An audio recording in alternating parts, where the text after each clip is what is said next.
Nesse vídeo, eu vou analisar aqui para vocês o edital do BDMG 2024, a prova agora vai ser em 2025, né, no primeiro trimestre ali.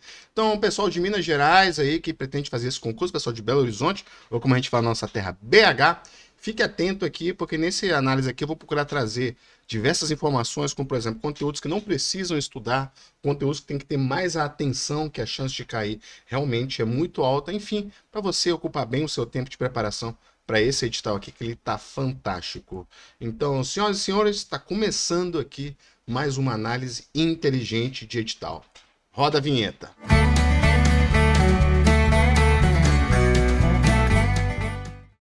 Opa! Então vamos lá. Se você não me conhece, me chamo Cristiano Cavalcante, sou concursado no Senado Federal. Sim, eu sou de Belo Horizonte, na verdade eu nasci em Varginha, terra do ET, mas enfim, fui criado em BH, igual a gente gosta de falar, e fui aprovado no Senado, estudando pouco menos de 6 meses, passando lá em segundo lugar. Então, se você gosta desse tipo de conteúdo, análise de edital, análise de concursos, etc., não deixa de curtir esse vídeo, se inscrever aqui no canal. Lembrando, pessoal, nos dias 28, 29 e 30 de outubro, às 8 horas da noite, vai ter o nosso workshop completo aqui, como acertar 90% na prova do concurso público.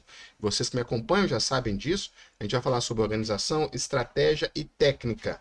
Então vai ser ao vivo aqui no YouTube. E não é a aula mequetrefe, não é dicas, não. É a aula completa, que normalmente só quem adquire algum curso meu ou faz parte de alguma turma de mentoria que eu conduzo tem acesso. Por isso os vídeos não ficam disponíveis depois.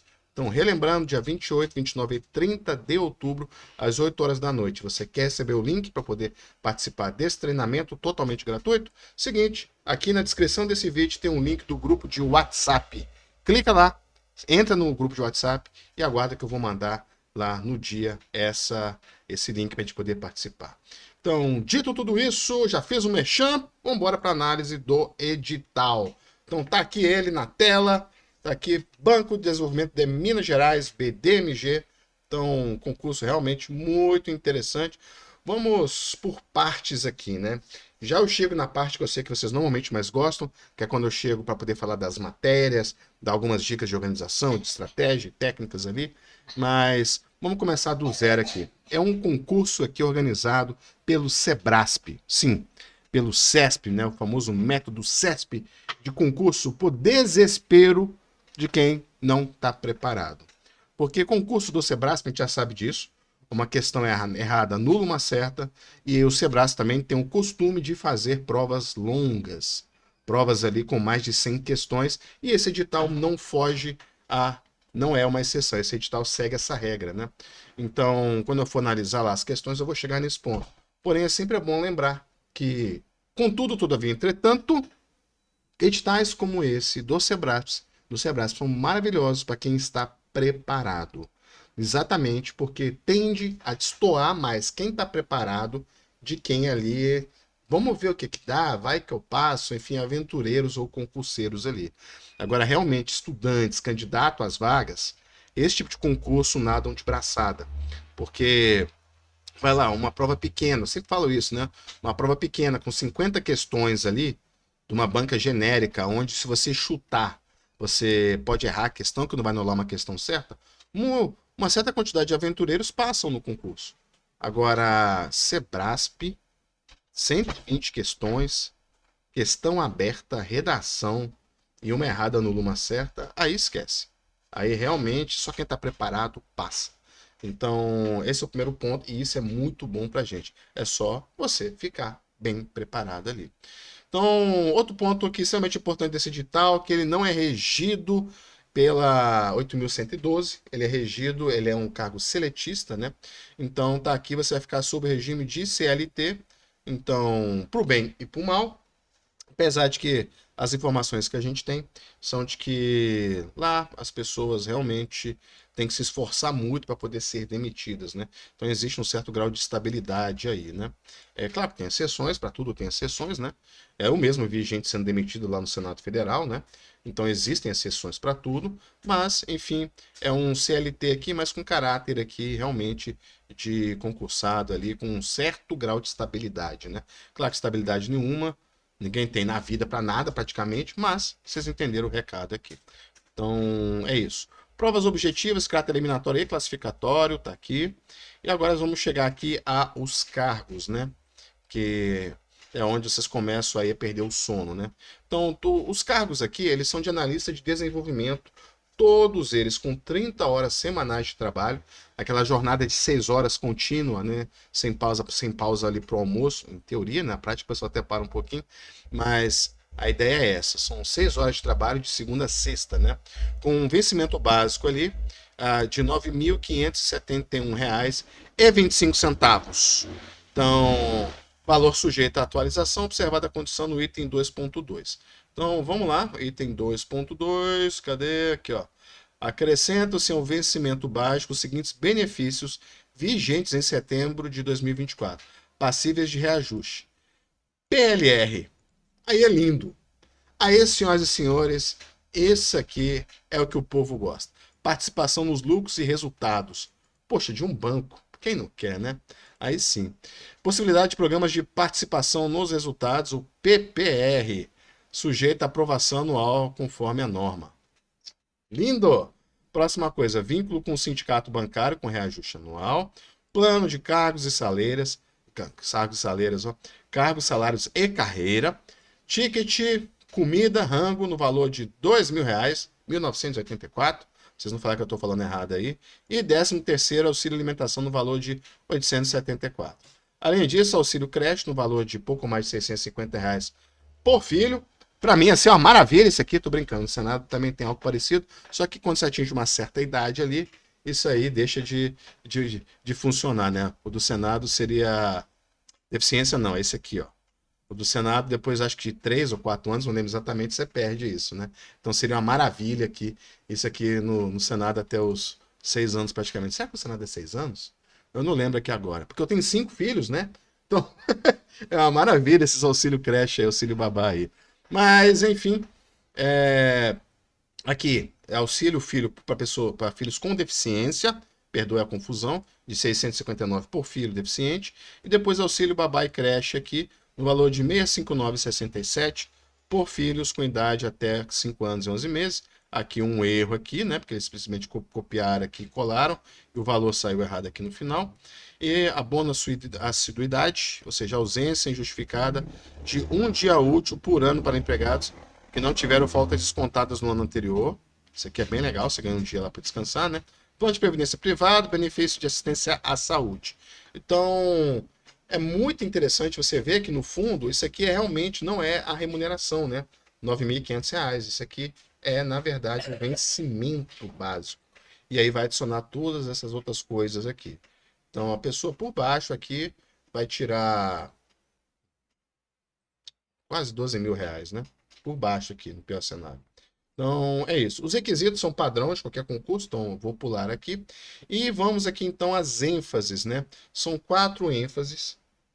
Segue aquilo que eu falei nos últimos editais que eu andei analisando aqui. Senhoras e senhores, concurso, hoje em dia, para a área de informática, eles estão especializando cada vez mais.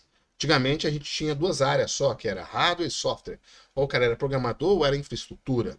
Hoje não. Hoje está tendo segurança cibernética, banco de dados, redes de computadores, programador, tem todos os tipos de divisão. Então, quando a gente for entrar aqui um pouco mais nos cargos, vocês vão entender um pouco isso. Então, são 4 ênfases: gestão, finanças e controladorias, informática, mas na parte de infra e segurança, engenharias, e a parte de sistemas, arquitetura de soluções e a parte de dados, né? E aqui estão a quantidade de vagas, né? Ampla concorrência, pessoal com deficiência, que totaliza essas vagas aqui. E cadê que eu chegar naquela outra parte lá? Aqui a quantidade de pessoas e tal. Taxa de inscrição, R$ 114. Esse concurso ele trouxe algumas coisas bastante curiosas, que foram os números quebrados, assim, né? Nas questões a gente vai ver isso bem. Deixa eu chegar lá para vocês poderem aqui. Pronto. Então, vamos entender um pouquinho aqui dessa questão das matérias, né? É um concurso, e já eu chego no detalhamento dos cargos quando a gente for cobrir as matérias. É um concurso onde, basicamente, o jeito padrão do Sebrae fazer prova foi mantido. como é que é o jeito padrão do Sebrasp? 50 questões de conhecimentos gerais e 70 questões de conhecimentos específicos. Aqui eles mudaram um pouquinho, aquilo que eu falei, efeito curioso, né? Eles quebraram ali 48 e 72, né? Talvez para deixar a coisa um pouco mais confusa, sei lá, né? E então, o que que acontece? A gente tem 3 horas e 30 minutos para fazer 120 questões. 3 horas e 30 minutos ali. A gente pode ver bem isso aqui, ó. As provas objetivas terão duração de 3 horas e 30 minutos. Então não adianta você ir para esse concurso se você não está treinado a fazer isso em casa. Quem for aluno meu aí tem que usar a técnica aqui de expansão de simulados. Ou seja, você tem que acostumar a fazer na sua casa, no conforto da sua casa ali, 160 questões em 3 horas e meia. Coloca ali 160, 180. Você tem que estar acostumado a fazer isso. Porque senão, se você não consegue... Poxa, mas o que eu faço aqui numa sentada sem exercícios? Se você em casa, sem pressão, não consegue numa sentada fazer 100 questões, como é que você espera no dia, sob pressão, num lugar estranho, você dá conta de fazer 120 questões em 3 horas e meia? Entendem? Então, essa é uma coisa que eu achei curiosa nesse concurso, que isso acontece em vários concursos do Sebrasp, não é uma novidade, mas sempre que acontece eu acho um efeito curioso, que eles deixam 4 horas e 30 minutos aqui para a parte discursiva, tanto para a questão discursiva em si, que vai ser uma questão aberta ali, quanto para uma redação ali. Então, você tem que saber fazer uma gestão de energia muito boa aqui, porque o que que acontece? Um é no turno da manhã e o outro é no turno da tarde. Vamos checar aqui no anexo 1 a data para poder ficar bem claro isso aqui para você. Depois a gente volta lá em cima nos cargos, nas matérias. Então, olha só. As provas vão ser aplicadas ambas no dia 16 de março. Então, primeiro que dá tempo. Você que está parado não está estudando e tem capacitação para poder pegar algum desses cargos, já vou botar nos cargos de novo, como eu já disse aqui. Dá para poder pegar. Por quê? Porque essa análise aqui minha, por exemplo, está saindo aqui. Estou gravando isso aqui no dia 18 de outubro. Então a pessoa ainda tem o resto de outubro, novembro, dezembro, janeiro, fevereiro e março para poder estudar. Então a gente está falando de pelo menos 4 meses aí completos aí, dá até mais do que isso, né? Porque os 4 meses completos, novembro, dezembro, janeiro e fevereiro, mais um mês aqui, que seria esses poucos dias aqui de outubro e os 18 dias lá de março, os 16 dias de março para você poder estudar. Então a gente está falando aqui de mais de quase 5 meses, né? Vou chutar aqui uns 4 meses e meio aqui de estudo. Então dá para realmente, mesmo quem está saindo do zero, fazer um estrago nesse concurso, né? E eu vim aqui exatamente para poder mostrar para vocês que as provas são no mesmo dia. Então tem que saber fazer gestão de energia, você tem que estar acostumado a fazer isso. Você tem que pegar alguns finais de semana aí e fazer um simulado como se fosse a prova. É de manhã ali, 3 horas e meia. Se possível, aumentando a quantidade de questões do seu simulado, para você se acostumar com algo mais difícil do que você vai enfrentar. Se você é capaz de fazer com certa tranquilidade 160 questões num simulado no período da manhã e à tarde, você dá conta de fazer 2 redações, 2 questões abertas no período de 4 horas e meia ali, na hora da prova, isso vai facilitar muito para você. Então, tem que treinar e saber fazer gestão de energia para você ter um bom desempenho. Então, dito tudo isso, vamos voltar aqui nos cargos para você poder entender melhor a qualificação de cada um. Primeiro, gestão, finanças e controladoria. Entenda, aqui é o pessoal, atividade fim, banco. São os bancários aqui. É o pessoal que realmente trabalha meio que na atividade fim. É a parte de finanças, controladoria e gestão. Então, qualquer cargo de nível superior pode fazer aqui a ênfase 1. Já a ênfase 2, você pode ver que, assim como o primeiro cargo, é qualquer área de formação, mas é um conteúdo da área de TI. Então, você que é formado em TI, você vai ter um pouco mais de facilidade aqui. A não ser, é claro, que você tenha formado em outra coisa, mas sempre gostou muito dessa área de tecnologia, de informática, né? A ênfase 3 é o único dos cargos que pede uma formação específica, que no caso aqui é ser formado em qualquer engenharia e, ao mesmo tempo, ter o registro lá no CREA, né? ênfase 4 é outra parte aqui de informática. Só que aqui é uma parte mais de sistemas, arquitetura e parte de dados aqui. E todos esses 4 cargos aqui seguem esse princípio de 48 e 72 questões na parte de conhecimentos gerais e na parte de conhecimentos específicos, com as questões, questão discursiva e a redação. Ok? Perdão. Provas objetivas vale 120 pontos, claro, são 48 mais 72, são 120 pontos. Cada questão vale 1 ponto. E sim, nesse concurso aqui, uma errada anula uma certa. Como eu já disse isso lá atrás, não vou ficar me estendendo para não ficar repetitivo esse vídeo. Isso é muito bom para quem está preparado, tá? Para quem não está, não é muito legal esse tipo de concurso, não. Indo adiante aqui, a nota será a soma das notas obtidas, então não tem peso. Isso é uma coisa extremamente importante. Deixa eu falar isso aqui, dando muita ênfase a isso. A parte de conhecimentos específicos, ela é extremamente importante para esse concurso, porque é ela que vai dar a base tanto para você acertar a maior quantidade de pontos, já que lá tem 72 pontos, quanto especialmente para a questão aberta, que vai ser baseada em cima do conteúdo específico ali. Mas uma questão de conhecimento geral nesse concurso vale tanto quanto uma questão de conhecimento específico. Então não despreze aquelas questões ali de conhecimentos gerais. Aquilo ali vale ouro. Essas 48 questões aqui, ó, elas vão definir muita gente nessa aprovação aqui, tá? Então não subestima isso. Notas de corte para a pessoa ser eliminada. Você sabe o que eu penso? Isso aqui não serve para nada. Ignora. Quem mira a nota de corte fica abaixo dela. Você tem que mirar em ter a maior pontuação possível. Se você tirar essas notas aqui e está esperando ser nomeado, esquece. Sua mentalidade está errada. A discursiva. Aqui tem um segredo para vocês aqui. Olha só, quanto vale a prova objetiva? Vale 120 pontos. Quanto vale a questão aberta? Vale 60. Vou repetir. A questão aberta vale metade da prova objetiva. É muito ponto para uma questão aberta, gente.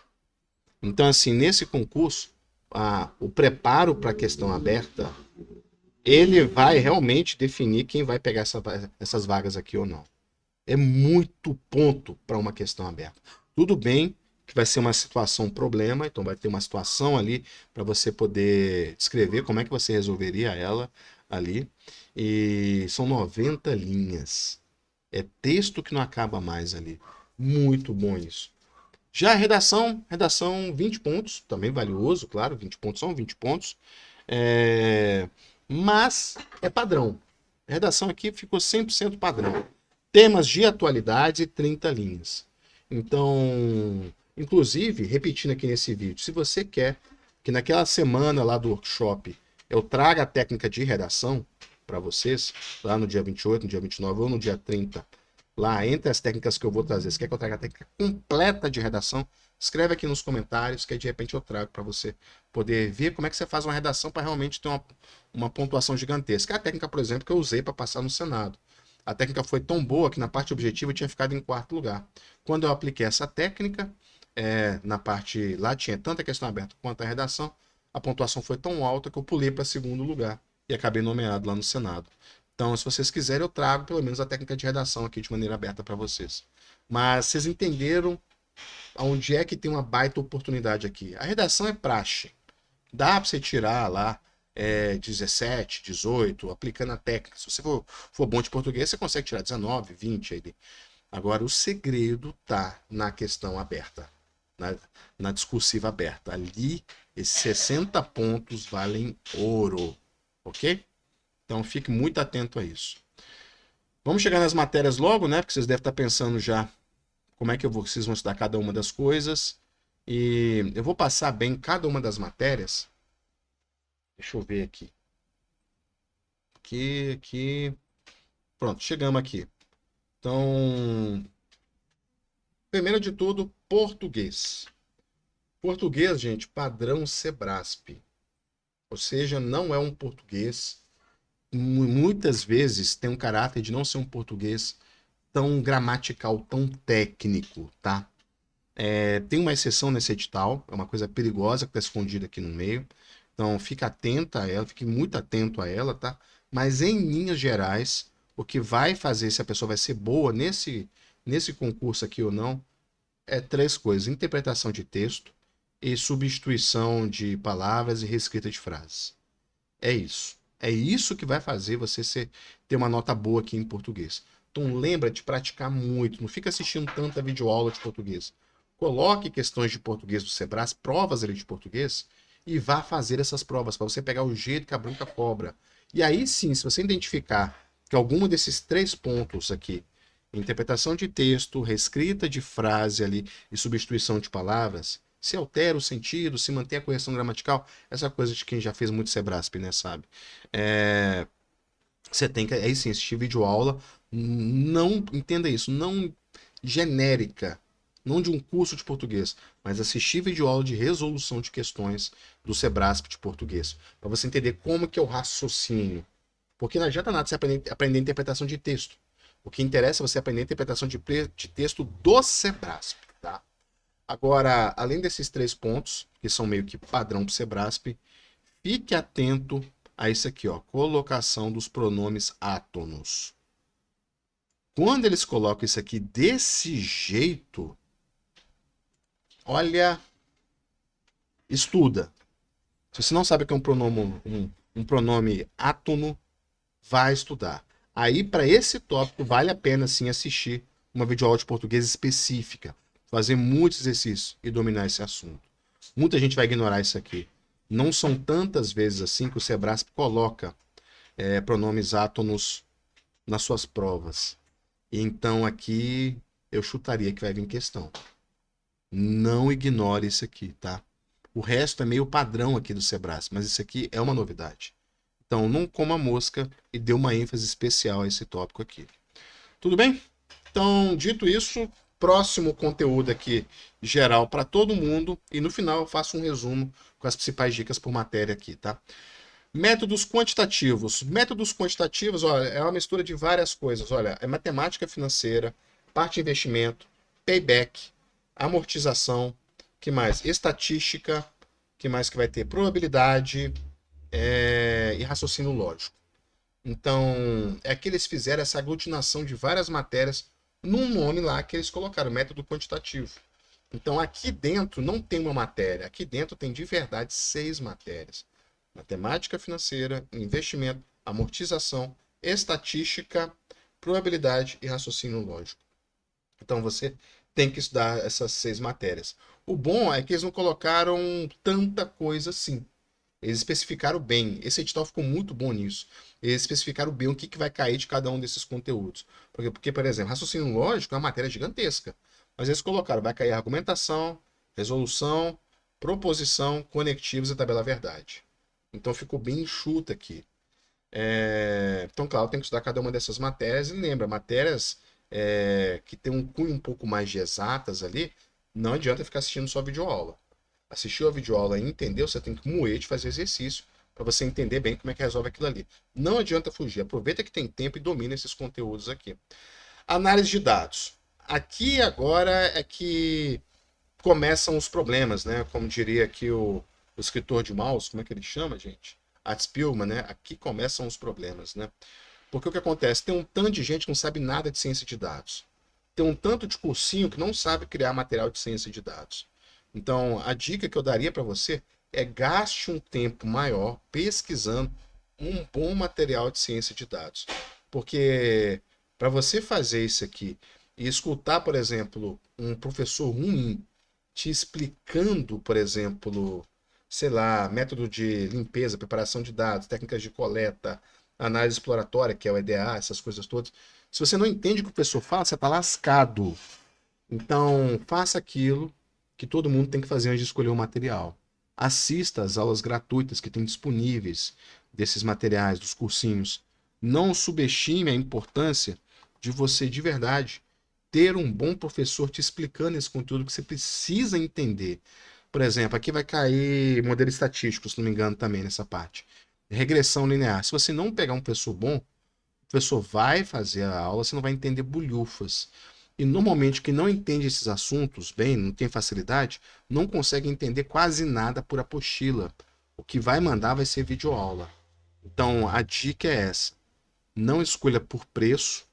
Claro, quem não tem condição, não tem condição. Fazer o quê? Mas aí você tem que moer de pesquisar no YouTube lá, uma boa aula lá. Mas você que vai muitas vezes adquirir um material, não baseie num pacote completo e tal. Você pode até comprar um pacote, pegar um preço mais barato e tal, mas nessa matéria específica, análise de dados, escolha pela facilidade com que você entende a explicação do professor. Deixa eu falar aqui para vocês um detalhe aqui. Quando eu estava estudando para o Senado, vou contar e vocês vão rir. Tinha uma matéria que eu tinha um pouco de dificuldade de entender. Hoje eu acho ela ridícula de fácil, mas na época eu tinha muita dificuldade de fazer o quê? Né? Já cansei de falar para vocês, eu sou a prova que um cara estúpido pode passar no concurso e botar um crachá do Senado no peito. Por quê? Porque é técnicas de estudo. É o que eu falo, se eu fosse inteligente, eu não seria um bom professor, porque eu não teria pesquisado, encontrado, descoberto técnicas de estudo, né? Técnicas de estudo para estudar legislação, para estudar direito, para poder matérias da área de exatas, matérias da área de humanas e por aí vai. Como eu era muito estúpido, eu precisei dessas técnicas, né? Então, e, e o que acontece? Direito administrativo era um calo para mim. Pode rir. Era uma desgrama para mim, direito administrativo. E os caras falavam, e eu não entendia nada. Nada. Eu tomei essa decisão. Vou parar de procurar o professor que é famoso, a aula que é famosa, o livro que é famoso. Vou botar todos os livros aqui e vou ver qual livro que quando eu leio eu consigo entender. Como diria Arthur Schopenhauer, né? Muitas vezes as pessoas vão explicar o conteúdo, elas explicam de uma maneira tão complicada para passar a ideia de que elas dominam aquele assunto. Não precisa ser assim. Você pode explicar realmente, hoje eu tenho isso com muito mais clareza, né? Você pode realmente explicar um conteúdo extremamente complicado de um jeito muito simples, que qualquer pessoa possa entender. E aí eu fui pesquisando os livros, pesquisando, e achei um livro. O livro era grosso, muito grosso, da, da de Pietro, Maria de Pietro. E quando eu li o livro, parecia que eu estava conversando com a minha mãe. Então o que acontece? A explicação era mais longa, mas era o que eu precisava. Porque quando ela falava, eu conseguia entender, eu conseguia fluir com ela. Então, análise de dados, essa é a dica que eu dou para você. Não escolha pelo renome do professor, pela força do cursinho. Escolha pela sua capacidade de entender quando o cara fala, se você consegue entender o que ele está falando. E quase todos os cursinhos, basicamente, tem uma aula gratuita lá. Então assiste a aula e vê se você acompanha o cara. Noções de direito, mais uma matéria que foi aglutinada aqui. Aqui dentro tem o quê? Direito administrativo, administração pública, cadê? Tá aqui. Administração indireta em entidades paraestatais está aqui também. E uma legislação aqui, além de direitos humanos. Vocês me conhecem. Legislação, quando vem assim, escondido no meio de uma matéria, e eles colocam, isso aqui parecia coisa.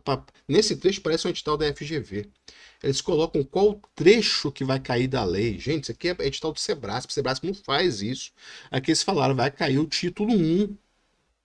Só o título 1 da lei. O que você tem que fazer? Não é ficar assistindo vídeo aula disso. Não é ficar fazendo questão disso. Nem vai ter questão disso. Por quê? Porque essa lei praticamente não cai em concurso nenhum. Não vai ter tantas questões assim para você fazer. O que você tem que fazer é decorar. Lembra que eu falei técnicas de estudo? Tem técnica de exercício, técnica de videoaula, técnica de apostila, técnicas de memorização. Então aqui é a hora de você ter uma boa técnica de memorização.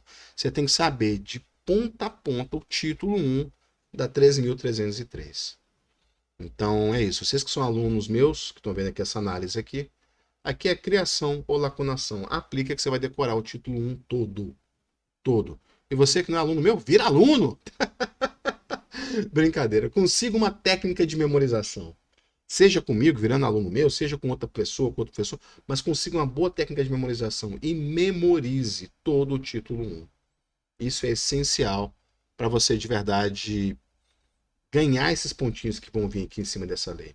Eu acredito que não vão vir tantas questões, mas se vier duas ou três, são duas ou três que você já vai acertar se você tiver memorizado essa lei. Então vale muito a pena. Então vá atrás de uma técnica. Seja comigo, seja com outro professor. Claro que eu prefiro que seja comigo, mas independente, consiga uma técnica de memorização. Não vai gastar tempo assistindo uma videoaula de Estatuto das Estatais. Não faz isso com você. Decora. Esse trecho aqui é para decorar. Ok? Só você vai perder tempo. E noções de direitos humanos, né? Que é porque as pessoas têm que saber lá. Administração pública padrão, direito administrativo padrão, Sebrasp, não tenho muito o que dizer aqui. É entender a teoria e fazer muita questão para você ver o que o Sebrasp costuma cobrar e como ele cobra, para você estar bem preparado para isso. Administração pública a mesma coisa, direitos humanos a mesma coisa. Indo adiante, inglês, ok, padrão aqui também do Sebrasp, vocês têm que fazer isso. E atualidades. Atualidades, você tem que ficar atento a 3 atualidades aqui, tá? Primeiro, atualidades a nível mundial. Nível mundial. Segunda, nível Brasil. Terceiro, Minas Gerais. E eu faria uma expansão, se sou eu estudando, Belo Horizonte e BDMG. Eu ficaria atento à atualidade desses 5 pontos. Os 3 obrigatórios são esses: a nível mundial, a nível Brasil e a nível Minas.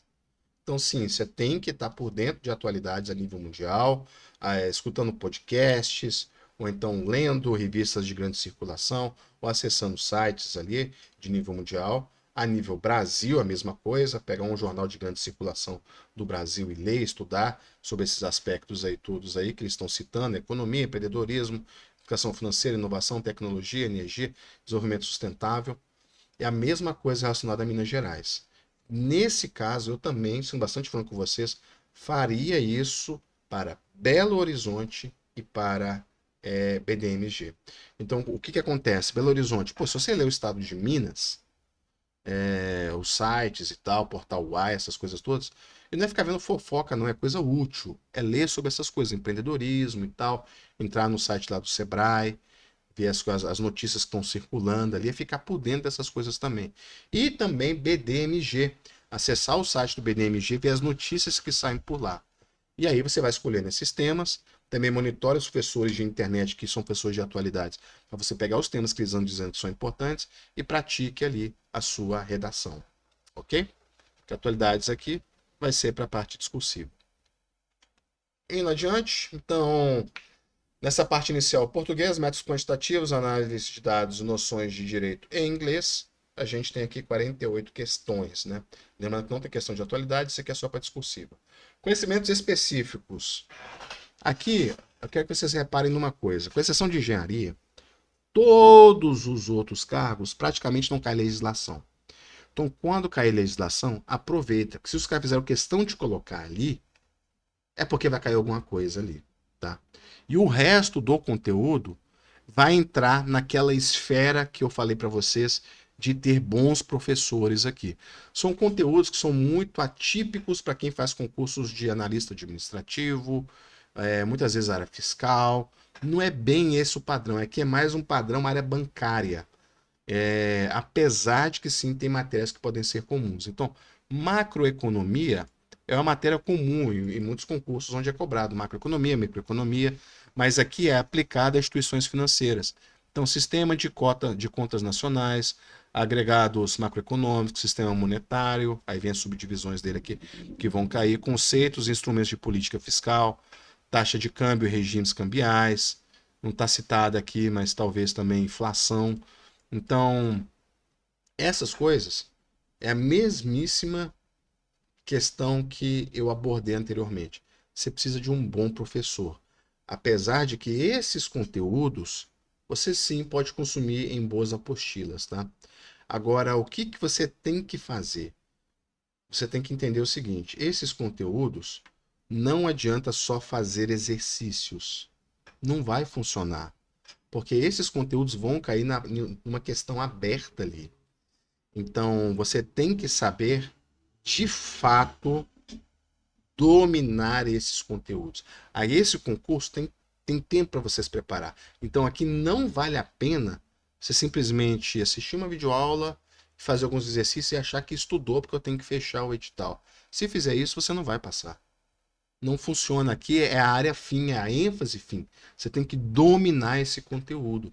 Você tem que ser capaz de explicar esses assuntos aqui, esses conceitos, essas ideias todas. Você tem que ser capaz de dar uma aula aqui, por exemplo, de taxas de câmbio e regimes cambiais. Você tem que ser capaz de fazer isso. Então, leva essa dica, que não basta ter assistido o vídeo aula e ter feito algumas questões.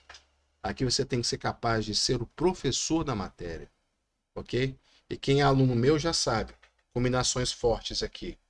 Pode ser, por exemplo, Cornell ou topicação, seguido aqui de texto guiado, depois resenha pessoal, depois repete a topicação, depois você faz exposição oral ou então aula.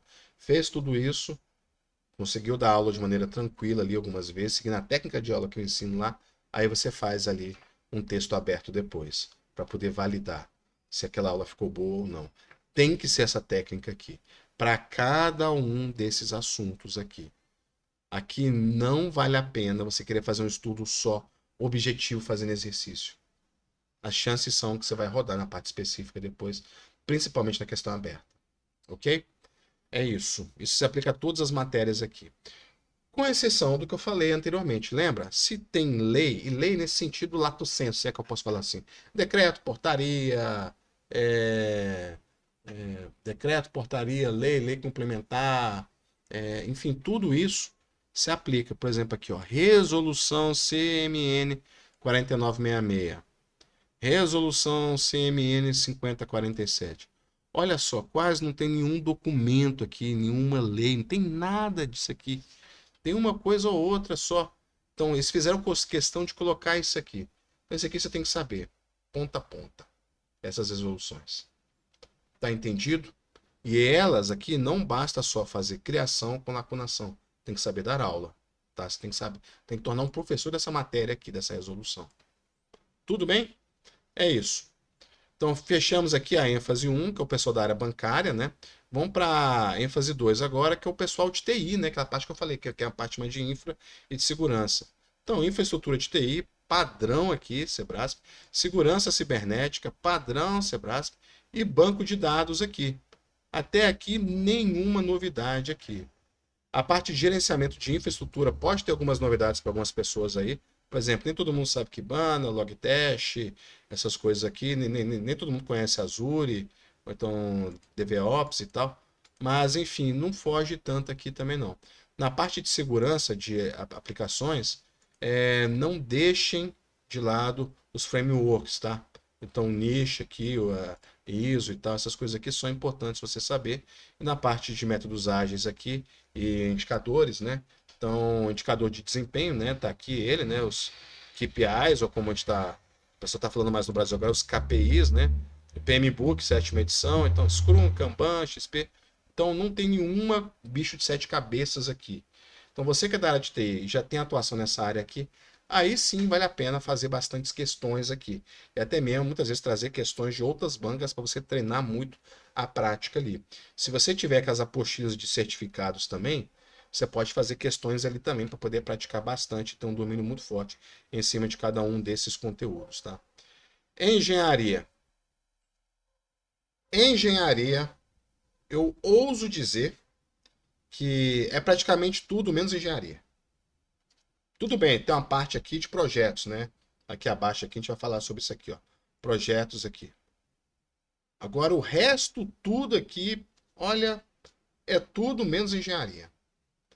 Então, o que que vai vir aqui? Sustentabilidade. Então, gente, engenharia é quase uma prova de legislação e documentos. Sustentabilidade. Então tem que saber a Agenda 2030, tem que saber aqui, que mais? A Lei 12178, tem que saber aqui, que mais? As políticas nacionais do meio ambiente, ou seja, 6938, o Código Florestal, as resoluções do CONAMA, todas essas aqui, não tem para onde fugir. A deliberação normativa do Copan, não tem para onde fugir. E passando a parte de projetos, que aqui sim a gente pode dizer que chega a ser engenharia, né? Apesar de ser mais gestão de projetos do que engenharia de fato, né? Infraestrutura volta a ter aqui uma pancadas de leis aqui. Licenciamento ambiental, 14133, que é a lei de licitações, a 14026, que é de saneamento, a 8987, que é de concessões, a 11079.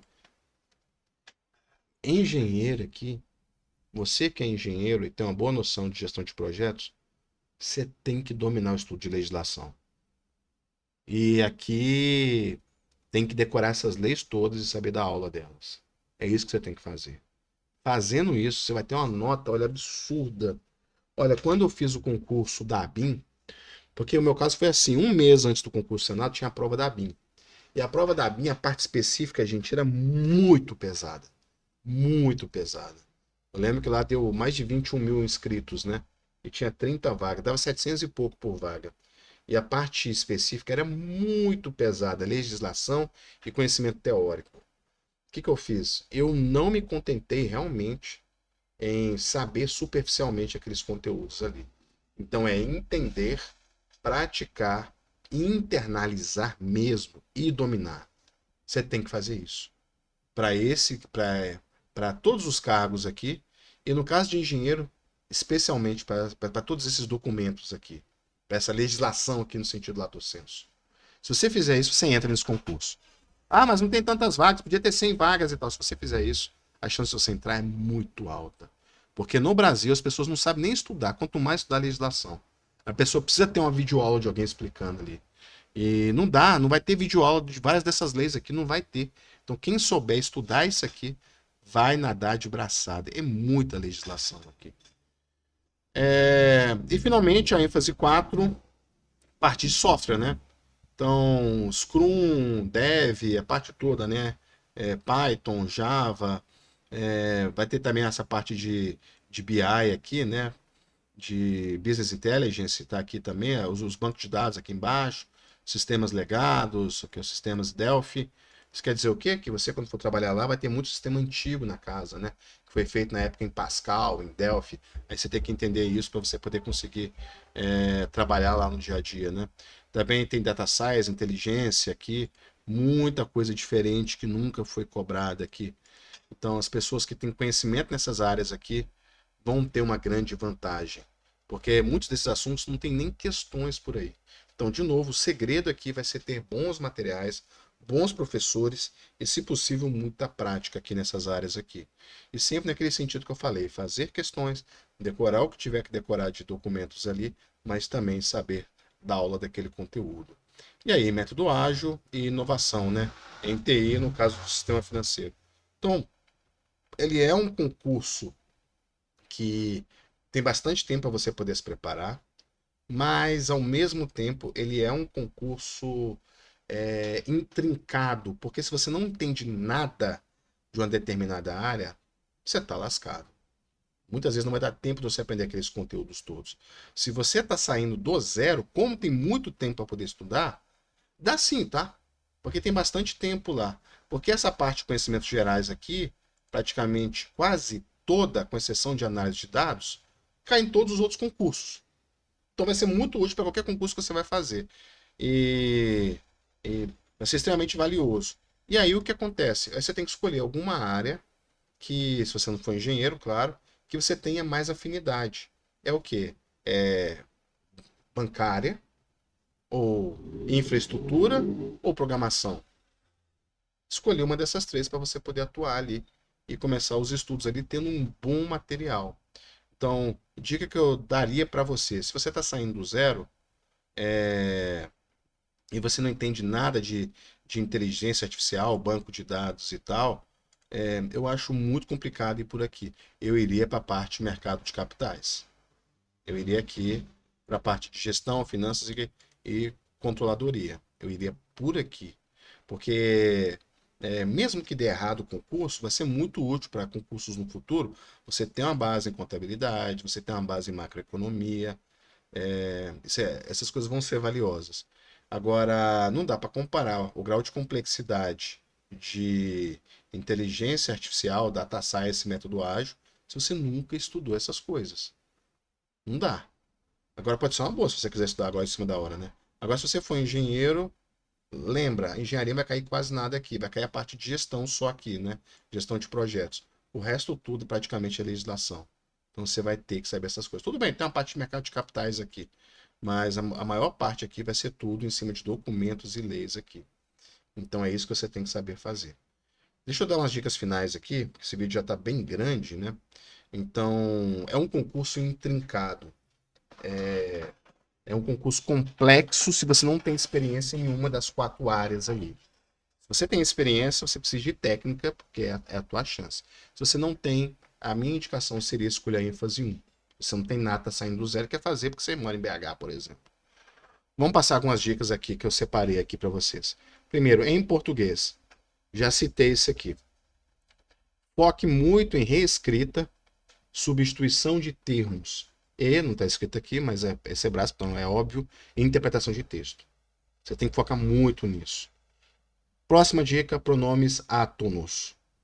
Estranhei muito ver isso lá. Ela que chama, no outro edital também tinha, então. Não tem todo, né? Não é todo edital que tem isso, não. Fica atento a isso aqui. E pratique muito. Para de ficar assistindo vídeo aula. Vai fazer questão de português. Vai fazer prova do Sebrasp ali. Porque é fazendo as provas que você vai identificar o perfil. O perfil ali da banca. Como que ela cobra uma questão de pronomes átomos? E você tem que saber resolver as questões daquela banca. No caso do Sebrasp. Segunda dica para métodos quantitativos, que é um conteúdo que vai cair para todo mundo, né? Está lá na parte, está aqui de conhecimentos gerais, né? Está aqui em conhecimentos gerais, aqui, ó, métodos quantitativos. Isso aqui vai cair para todo mundo. Então, uma dica prática aqui para você. Fica atento que são matérias diferentes. Eu falei isso lá ao longo do vídeo e aqui eu estou repontuando. Então, não fica desesperado. Não achei o conteúdo de métodos quantitativos. Pelo amor. Entenda que são matérias diferentes. É matemática financeira, é investimento, amortização, é estatística, é a probabilidade, raciocínio lógico matemático. Aí sim você vai conseguir se localizar. E tem que saber esses conteúdos, não só para esse concurso, tá? Com exceção de investimento, amortização, os demais aqui são muito úteis para diversos outros concursos aí que vocês vão fazer. Dicas de noções de direito. Mesma coisa, aglutinação de matérias. São matérias independentes. Direito administrativo, administração pública, administração direta e paraestatais. Aquele trecho de lei que especificamente eles colocaram aqui, ó. Cadê? Que é o título 1 da 13.303. Isso aqui você tem que decorar.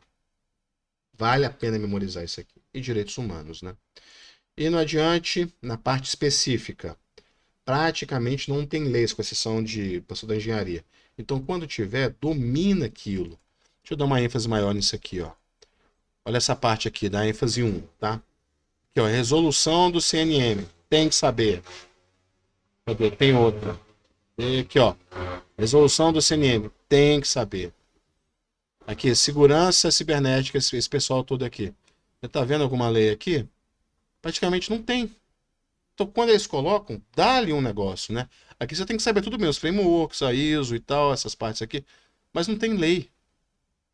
Entende a diferença? Então, quando eles fizeram o esforço para colocar ali, a engenharia não. A engenharia vai ter lei torta e direita aqui. Olha aqui a parte de arquitetura aqui, solução em dados aqui. Se você for rodar aqui, me mostra aqui a lei aqui. Não tem, né? Não tem lei. Então, quando tiver a lei, dá uma ênfase nela especial, tá? Indo adiante. Eu já citei sobre isso. O grande desafio desse concurso vai ser obter bons materiais teóricos ali. E também você ter bons materiais para poder praticar ali. Fazer questões. E lembra que essa parte específica, ela é essencial lá para a questão aberta. Então, a base do conhecimento teórico vai ser da parte específica.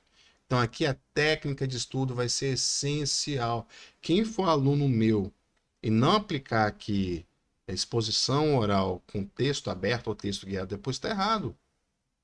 Você que não é aluno meu, entenda o seguinte: se você ficar assistindo vídeo aula ou ficar lendo, não vai te dar tanto ponto aqui. Você tem que fazer questões, mas não existe. Cria as questões. Pega o manual de certificado, pratica em cima daquele documento de certificação. Ou então vai dar aula daquele conteúdo. O segredo da aprovação desse concurso vai ser isso. Vai ser quem tiver encontrado os melhores materiais teóricos e ter utilizado eles da melhor forma possível. Com prática, tanto de questões objetivas quanto de exposição oral e texto. É isso. Não tem como eu deixar mais claro isso. Mas porque só se eu explicar as técnicas que eu passo para meus alunos lá. Lembrando, a última vez que eu faço meu jabá no meio do vídeo aqui, dia 28, 29 e 30, eu vou passar para vocês técnicas completas. Por isso que os vídeos duram 1 hora e meia. Lá não é dica, não. Lá é aula mesmo. Então, vem preparado, tá? Lá eu tinha programado trazer 2 técnicas e uma aula de organização. Então, se é isso, escreva aqui embaixo nos comentários. Eu tinha pensado em trazer uma aula de como acertar 90%, especialmente em português, e uma de redação e uma de organização de estudo. Mas enfim, tudo pode mudar, né? Que mais? Questão aberta. Extremamente importante também você fazer o mapeamento de questões abertas que o Sebrasp já fez no passado. A internet é cheia de sites de questões. Acesse um bom site de questões e veja as questões abertas que já caíram sobre aqueles conteúdos. Porque você saber todas aquelas questões é obrigação, é ponto de partida, tá? E finalizando, você tem que saber estruturar suas respostas para a questão aberta. Não deixe para escrever por uma intuição. Tenha uma estrutura. Sobre esse assunto, eu falo desse jeito, desse jeito, desse jeito, desse jeito.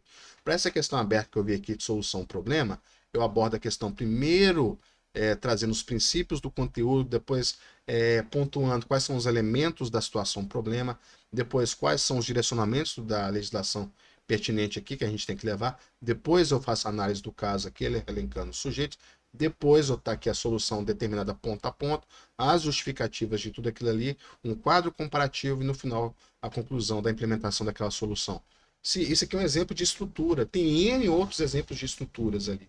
Então, o que você tem que fazer é, no mínimo, ter essas estruturas mapeadas e bem definidas para você. Porque se vier uma questão aberta que você não praticou ali, você não treinou por algum motivo, mas você tem a estrutura e você tem a teoria, já que você estava estudando a parte objetiva, você consegue se virar.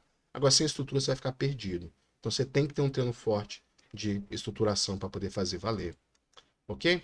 Redação aqui é padrão, então fica atento aí às que eu citei para vocês, né? Lá eu citei 5.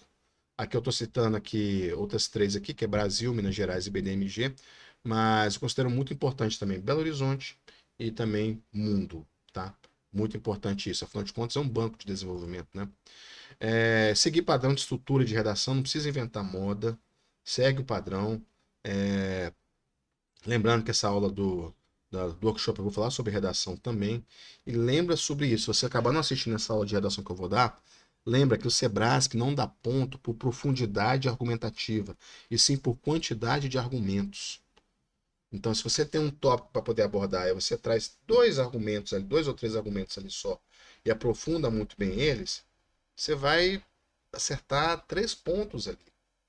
Não é isso, não é assim que a gente ganha ponto do Sebrasp. Você tem um tópico que você tem que falar, você tem que trazer uns 10, 15 argumentos sobre aquele tópico. Mesmo que você fale menos de cada argumento. Esse é o segredo.